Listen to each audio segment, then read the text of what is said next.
I know somebody right now who I just helped sign up to get on a housing list because she's elderly, can't care for herself anymore, but doesn't qualify for a nursing home. Can't afford it. We called around too, looking for one. It's $6,000 a month. And then the ones that only take just their Social Security, they're all full. Yeah. So there's nowhere. Even if it was like our last option, like fine, just take all of her money and put her in this home and then cover all of her medications.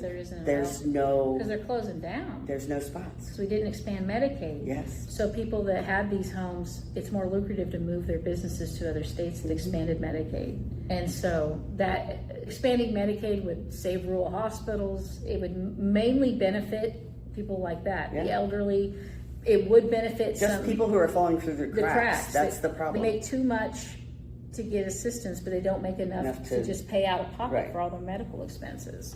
And the 90% of it is money on the table from the federal government, and then 10% of it's from Kansas. And I did the analysis looking at Iowa's compared to Kansas.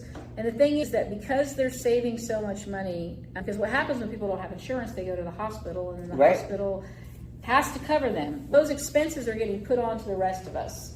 And if they got Medicaid, it's much cheaper. Smaller. It's a much less expensive way for us to get medical care to people, and it saves everybody, whether you have insurance, Medicaid or not. I was just talking to some people actually who live in my district, and we were discussing about going to the hospital because they don't have health insurance and they don't have a primary care provider. They work a full-time job, cannot afford health insurance through the marketplace, and work a service job, so it's not like their boss is providing them, the company is not providing them insurance. And so anytime anything goes wrong, they go to the hospital to be treated, when this could have just been a well visit.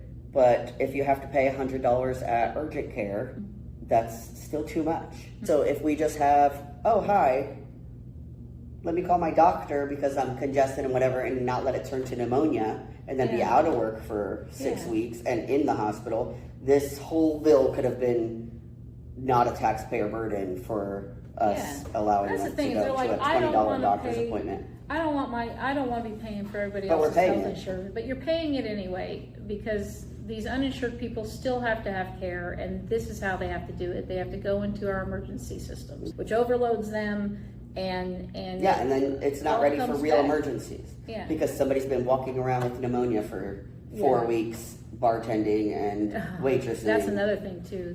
Afraid to lose their job because their kid needs new shoes this week. Yeah, and so they just go to work sick.